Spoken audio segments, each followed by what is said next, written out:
Kurangnya pengawasan dan tindakan pihak terkait membuat aksi modus marketing hitam ini tumbuh subur di pusat-pusat perbelanjaan. Perlindungan konsumen mutlak diperlukan, sehingga tidak ada lagi masyarakat yang dibodohi dan menjadi korban dari aksi tipu-tipu undian berhadiah ini. Saya David Silahoy, sampai jumpa.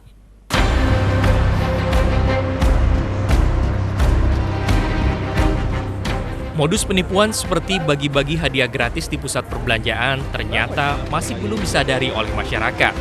Hal ini memang sengaja dibuat oleh para oknum untuk menghindari kecurigaan dari konsumen. Untuk mengetahui bagaimana cara sales undian ini menarik mangsanya, kami menemui mantan sales undian tipu-tipu, sebut saja Komeng. Komeng mengaku mendapatkan ilmu untuk mengajak orang dari training yang diadakan perusahaannya. Target utama dari para sales biasanya wanita dan ibu rumah tangga. Lantaran jika sudah terperangkap dalam jebakannya, wanita akan pasrah. Kenapa milih ibu-ibu? Apakah gampang dipengaruhin atau gimana tuh Bang?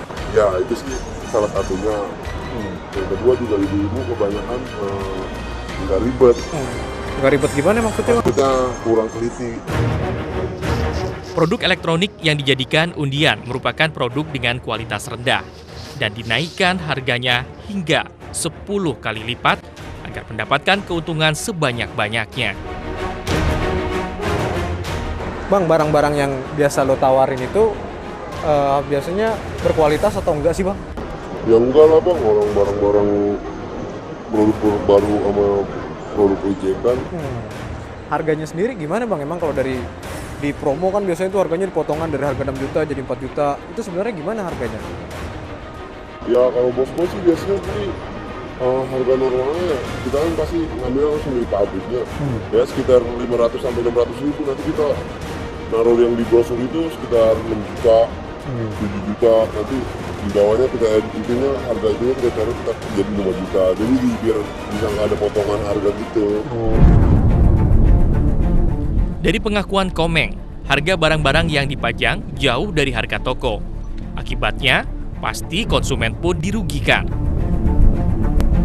Terus kalau yang dipajang-pajang itu berarti itu emang bener barang itu kayak begitu? Iya, emang bener itu barangnya. Cuman yang itu nggak ada mereknya aja. Kan beda merek, beda pengaruh harga Bang. Kalau untuk perbandingan harganya Bang, jauh nggak sih Bang dengan yang di toko dan dengan harga yang bermerek itu? Oh jauh lah. Jauh. Kalau misalkan ya, sekitar 2 sampai 3 kali lipat lah dibandingin. Berarti konsumen juga tertipu juga dong harga segitu ya? Pasti Bang. Itu dia yang kita cari kan. Agar masyarakat tidak curiga dengan tipu daya para sales, biasanya toko tersebut berada jauh dari keramaian. Kenapa biasanya di tempat-tempat sepi Bang? Ya kan biar nggak ketahuan aja, tapi biasanya SPG-nya sih berkeliaran. Tapi nanti kalau udah kira-kira nemu calon konsumen, dia baru dianterin ke depan tokonya, ada yang ngomong lagi. Udah kita cuma menarik konsumen aja. Undian berhadiah gratis sebenarnya merupakan bentuk promosi dan ungkapan terima kasih suatu perusahaan kepada konsumennya. Namun yang berkembang saat ini, banyak oknum yang menyalahgunakan untuk melakukan penipuan.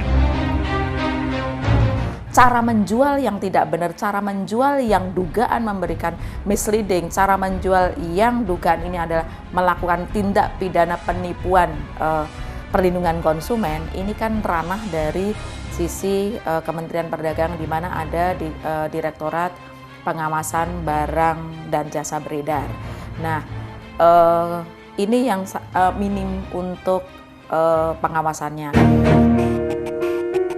Undian berhadiah seharusnya mampu mendongkrak penjualan dan mengangkat nama perusahaan dari segi bisnis.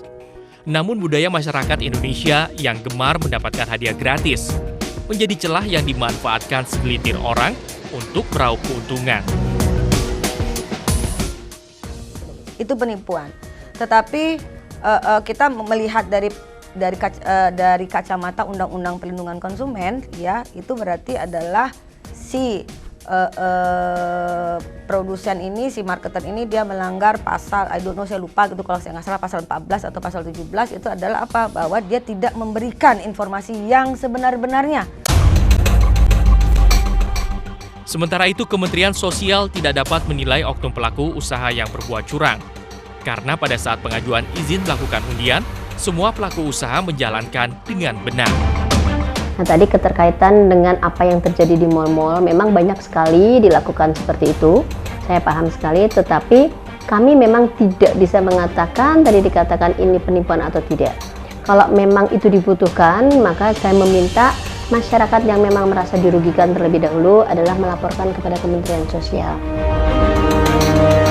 Yayasan Lembaga Konsumen Indonesia mencatat, masih sedikit pengaduan korban penipuan undian yang diterima YLKI.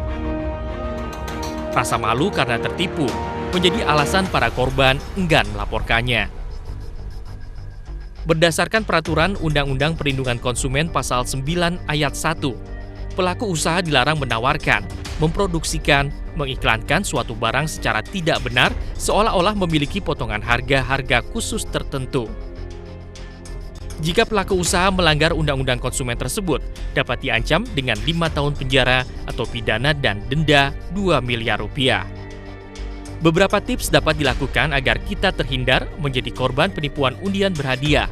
Di antaranya, baca lembaran syarat dan ketentuan satu persatu. Yang kedua, jangan pernah sendiri ketika di pusat perbelanjaan.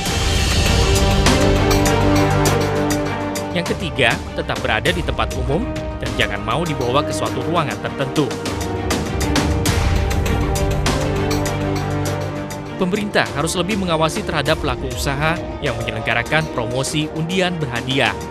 Apabila praktik tipu-tipu undian berhadiah ini masih dibiarkan, maka akan semakin banyak masyarakat yang menjadi korban. Jadi jangan bilang Anda tidak tahu akan masalah ini, karena kami sudah memberitahukannya.